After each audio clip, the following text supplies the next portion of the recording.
Hello dear students, welcome back. ये question GATE 2015 के exam में से है 2 मार्क्स के लिए।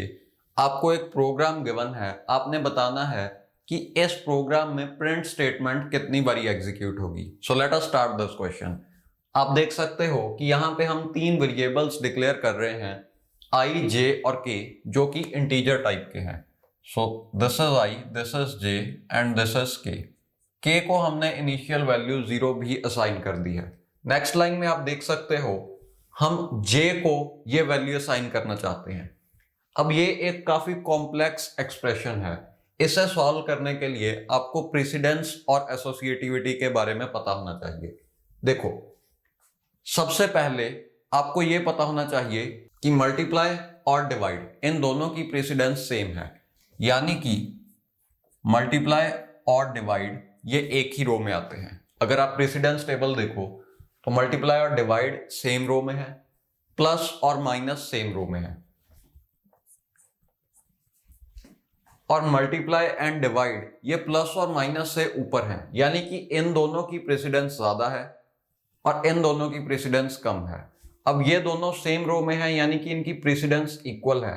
तो यहां पे स्टार और डिवाइड में से कौन सा पहले सॉल्व होगा, ये पता करने के लिए आपको एसोसिएटिविटी देखनी पड़ेगी। इन दोनों की एसोसिएटिविटी है लेफ्ट टू राइट, यानी कि सबसे पहले इन दोनों को सॉल्व करो लेफ्ट टू राइट ऑर्डर में। ओके, तो इस एक्सप्रेशन को लेफ्ट से राइट की तरफ स्कैन करो। जहां पे भी आपको स्टार या डिवाइड दिखता है उसे उसी टाइम सॉल्व कर दो। तो यहां से अगर हम शुरू करें, सबसे पहले हमें मिलता है ये स्टार, यानी कि हम सबसे पहले 2 मल्टीप्लाई बाय 3 करेंगे, जो कि आया 6। अब उसके बाद बाकी की एक्सप्रेशन मैं ऐसे ही कॉपी कर रहा हूं। अब आप देख सकते हो ये हमने सॉल्व कर दिया। इसके बाद आपको ये एक्सप्रेशन मिली। अब फिर से इसे लेफ्ट टू राइट स्कैन करो। जहां पे भी इन दोनों में से कोई ऑपरेटर मिलता है उसे वहीं सॉल्व कर दो, यानी कि नेक्स्ट स्टेप है 6 डिवाइडेड बाय 4। तो आपको पता है 6 डिवाइडेड बाय 4 होगा 1.5, बट 6 भी इंटीजर है और 4 भी इंटीजर है, तो इनका रिजल्ट भी इंटीजर ही होना चाहिए, यानी कि 1। तो 0.5 को नेग्लेक्ट कर दिया जाएगा। ओके, अब ये सारे स्टेप्स आप एक ही बार में भी कर सकते थे, बट क्योंकि मुझे इस क्वेश्चन को एक्सप्लेन करना है इसीलिए मैं थोड़ा धीरे करता हूं। ओके, अब आप देख सकते हो अगर इसे हम लेफ्ट टू राइट स्कैन करें तो आपको पता चलेगा कि अब ये डिवाइड सॉल्व होगा, यानी कि 2.0 डिवाइडेड बाय 5। 2.0 है डबल या फ्लोट, बट 5 है इंटीजर। अब डबल को इंटीजर के साथ डिवाइड नहीं किया जा सकता, यानी कि हमें 5 को अपग्रेड करके डबल या फ्लोट बनाना पड़ेगा। सो 5 बिकम्स 5.0। ओके, अब हम इस डिवाइड को सॉल्व कर सकते हैं। अब देखो, float divided by float float ही आएगा। यहां पे हम 0.4 में से 0.4 को नेग्लेक्ट नहीं करेंगे, क्योंकि यहां पे आंसर फ्लोट ही होगा। ओके, अब नेक्स्ट टाइम जब आप इसे दोबारा से लेफ्ट टू राइट स्कैन करोगे तो आपको पता चलेगा कि इन दोनों में से सबसे पहले आपको ये सिंबल मिल रहा है, यानी कि अब 8 डिवाइडेड बाय 5 सॉल्व करना है। ये होगा 1.6, बट इसमें से 0.6 नेग्लेक्ट होके आंसर होगा 1। क्योंकि ये दोनों इंटीजर हैं तो इनका आंसर भी इंटीजर ही होगा, यानी कि 1 प्लस 0.4 प्लस 1। अब नेक्स्ट स्टेप में आप देख सकते हो हमें इन दोनों सिंबल्स को सॉल्व करना पड़ेगा, क्योंकि हमने पूरी एक्सप्रेशन में से मल्टीप्लाई और डिवाइड खत्म कर दिए हैं। ओके, अब मल्टीप्लाई और डिवाइड के बाद प्लस और माइनस सॉल्व होंगे, क्योंकि इनकी प्रेसिडेंस मल्टीप्लाई डिवाइड से कम है। तो आप देख सकते हो कि इस एक्सप्रेशन का रिजल्ट आएगा 2.4। 2.4 क्यों आएगा? क्योंकि सबसे पहले आप इसे सॉल्व करोगे, इसे सॉल्व करने के लिए 1 को अपग्रेड करके 1.0 बना दिया जाएगा, तो आपको रिजल्ट मिलेगा 1.4। फिर उसमें 1 ऐड करने के लिए इस 1 को भी अपग्रेड किया जाएगा टू 1.0, तो आपका रिजल्ट होगा 2.4, जो कि एक फ्लोट होगा। ओके, अब 2.4 को हमने असाइन करना है जे नाम के वेरिएबल को, बट जे है इंटीजर, तो फ्लोट को इंटीजर टाइप के वेरिएबल में सेव ही नहीं किया जा सकता, यानी कि हमें इस 0.4 को नेग्लेक्ट करना पड़ेगा और जे में सेव हो जाएगा 2। ओके, इस लाइन को एग्जीक्यूट करने पे j को वैल्यू मिली 2। Next line is k minus is equal to minus minus j। इसे आप ऐसे भी लिख सकते हो k is equal to k minus minus minus j। तो k में से हम सब्ट्रैक्ट करना चाहते हैं माइनस माइनस j, यानी कि 0 में से k की करंट वैल्यू है 0, 0 में से आप सब्ट्रैक्ट करना चाहते हो minus minus j। Minus minus j क्या है? यह है प्री डिक्रीमेंट ऑपरेटर, यानी कि सबसे पहले j की वैल्यू को डिक्रीमेंट करो, फिर जो नई वैल्यू मिलेगी उसे इस एक्सप्रेशन में यूज करो। तो माइनस माइनस j को अगर हम सॉल्व करें तो j हो जाएगा 1। ओके, j को हमने डिक्रीमेंट कर दिया। अब इस नई वैल्यू को एक्सप्रेशन में यूज करो 0 माइनस 1, तो इसे हम असाइन करना चाहते हैं k में, यानी कि k अब अपडेट होके बन जाएगा -1 लाइक दिस। अब आप देख सकते हो कि यहां तक हमने प्रोग्राम को एग्जीक्यूट कर दिया। नेक्स्ट लाइन में है एक फॉर लूप। फॉर लूप की इनिशियलाइज एक्सप्रेशन में हम i को वैल्यू 0 देना चाहते हैं, तो i को वैल्यू मिली 0। फॉर लूप की कंडीशन है i इज लेस देन 5 और अपडेट एक्सप्रेशन में आपने लिखा है i प्लस प्लस, यानी कि i की वैल्यू 0 से लेके 4 तक जाएगी, हर बार इंक्रीमेंट होगा bye 1।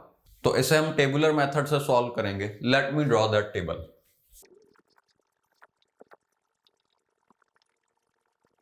You can see table में मैंने i की वैल्यूज जो लिखी हैं वो हैं 0 1 2 3 4 5। अब देखो i 0 से शुरू होगा और 5 तक जाएगा। जब i की वैल्यू 5 हो जाएगी तो ये कंडीशन फॉल्स हो जाएगी, यानी कि i इज इक्वल टू 5 के लिए हम बॉडी ऑफ लूप एग्जीक्यूट नहीं करेंगे, यानी कि 5 होते ही हम लूप से बाहर आ जाएंगे। अब इस लूप को स्टार्ट करते हैं। जब i की वैल्यू 0 है, उस केस में कंडीशन ट्रू है, तो आप लूप में एंटर करोगे, यानी कि आप ये स्विच को एग्जीक्यूट करोगे।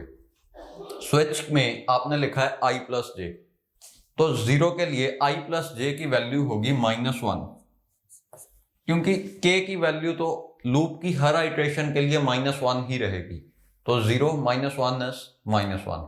अब देखो इस आइट्रेशन में स्विच का कौन सा केस मैच हो रहा है? i प्लस j है -1, बट यहां पे किसी भी केस में -1 नहीं है, यानी कि डिफॉल्ट केस मैच हो रहा है। So I am writing d हियर। ओके, अब नेक्स्ट आइट्रेशन में i प्लस प्लस एग्जीक्यूट होने की वजह से i बन जाएगा 1। ओके, और इस आइट्रेशन में i प्लस j की वैल्यू होगी 1 - 1 दैट इज 0। यहां पे आप देख सकते हो कि i प्लस j की वैल्यू है 0, बट स्विच में 0 वाला कोई भी केस नहीं है, यानी कि इस बारी भी डिफॉल्ट केस ही एग्जीक्यूट होगा, इसीलिए मैंने यहां पे भी d लिख दिया। फिर नेक्स्ट आइट्रेशन में जब i की वैल्यू होगी 2, तो i है 2, i प्लस j होगा 1। ओके, नेक्स्ट केस में i प्लस j 2 होगा और नेक्स्ट केस में i प्लस j 3 होगा। अब इस केस में देखो स्विच का कौन सा केस मैच हो रहा है?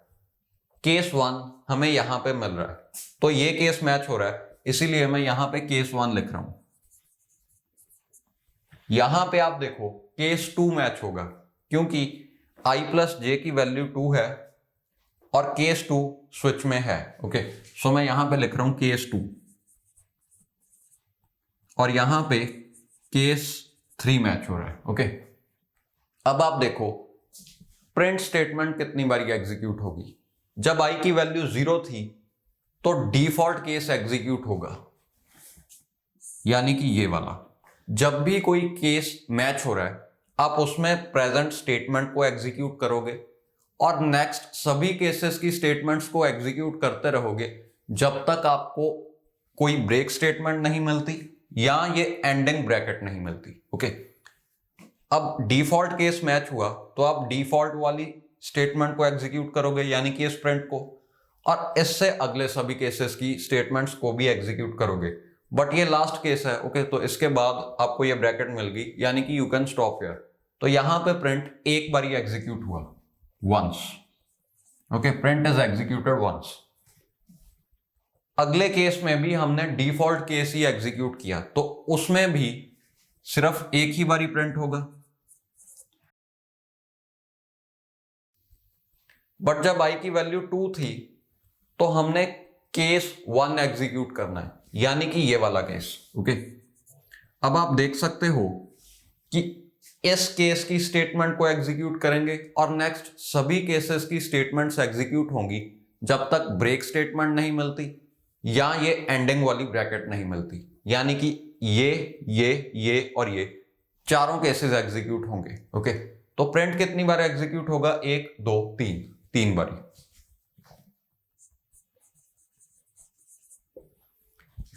अब नेक्स्ट टाइम देखो, नेक्स्ट आइटरेशन में जब i की वैल्यू 3 है तो केस 2 मैच होगा, यानी कि ये वाला। तो यहां से लेके 1 2 3 तीनों केसेस एग्जीक्यूट होंगे क्योंकि कहीं भी ब्रेक स्टेटमेंट नहीं है। तो प्रिंट कितनी बार हुआ? थ्राइस।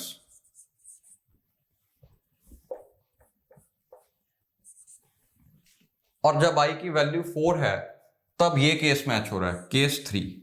तो यहां से लेके एंड तक सारे केसेस एग्जीक्यूट होंगे, मींस 1 2 प्रिंट एग्जीक्यूट हुआ 2 बारी।